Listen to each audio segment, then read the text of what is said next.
Hi കൂട്ടുകാരെ, നമ്മളിപ്പോൾ ഉള്ളത് ഇടുക്കി ജില്ലയിലെ നമ്മുടെ വീട്ടിലാണ്. അടിമാലിക്കടുത്ത് മാങ്കട എന്ന സ്ഥലത്താണ്. ഇവിടെ വന്നാൽ എന്തായാലും നമുക്ക് നമ്മുടെ കൃഷിത്തോട്ടവും ഇതെല്ലാം ഒന്ന് കാണാണ്ട് പോകാൻ പറ്റില്ല. എന്തായാലും ഞാൻ കുറേ നാളായിട്ട് ആഗ്രഹിക്കുന്നതാണ് ഇവിടെ വരുമ്പോൾ നമ്മുടെ സ്ഥലമൊക്കെ ഒന്ന് കാണിക്കണം, വീഡിയോ ഒക്കെ എടുക്കണം എന്നൊക്കെ. എന്തായാലും അതെല്ലാം നിങ്ങളെ കാണിക്കാമെന്നാണ് വിചാരിക്കുന്നത്. എല്ലാം ഒന്നും ഉൾപ്പെടുത്താൻ പറ്റിയിട്ടില്ല.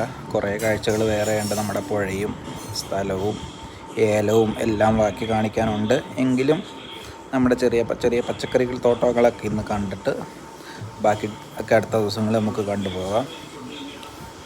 ഇവിടുത്തെ ഒരു പ്രത്യേകത എന്തെന്ന് വെച്ചാൽ അത്യാവശ്യം നമ്മളെന്ത് നട്ടുപിടിപ്പിച്ചാലും ഉണ്ടാകുന്ന ഒരു കാലാവസ്ഥയാണല്ലോ. തണുപ്പോട് കൂടിയൊരു കാലാവസ്ഥയാണ് നമുക്കിവിടെ ഉള്ളത്.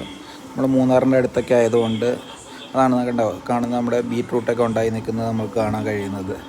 നമ്മളെന്ത് നട്ടാലും നമുക്ക് ഉണ്ടാവും. ചില ഇതൊക്കെ നടുമ്പോൾ ചില വിളവ് കുറവാണ്, എങ്കിലും നമുക്ക് എല്ലാം നമുക്കിവിടെ വിളഞ്ഞ് കിട്ടും.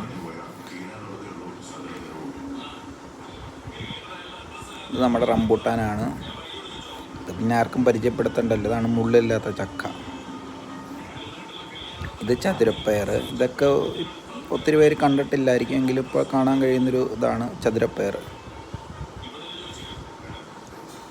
നല്ല പുള്ളിയുള്ള, നല്ല പുളിശ്ശേരിക്കൊക്കെ ഇടാൻ പറ്റുന്ന നല്ല മാങ്ങയാണ് കേട്ടോ.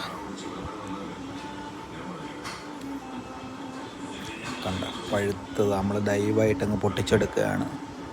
ഇത് നമ്മുടെ അമ്പഴങ്ങ. പിന്നെ 1 വയസ്സ് പ്രായമുള്ളൂ. വേറെ തരം മുള്ളുള്ള ചക്കയാണ്. അത് നമ്മളിപ്പോൾ അങ്ങ് പറിക്കുകയാണ് ലൈവായിട്ട്. ഇപ്പോൾ പറിച്ചെടുത്ത് നമുക്ക് പുഴുക്ക് വെക്കാനുള്ളതും പഴുപ്പിക്കാനും നമുക്ക് തിരിച്ചു പോകുമ്പോൾ എറണാകുളത്തിന് മുമ്പ് കൊണ്ടാണുള്ളത്. ഇതൊരു തരം വെറൈറ്റി ചുമന്ന പൈനാപ്പിളാണ്.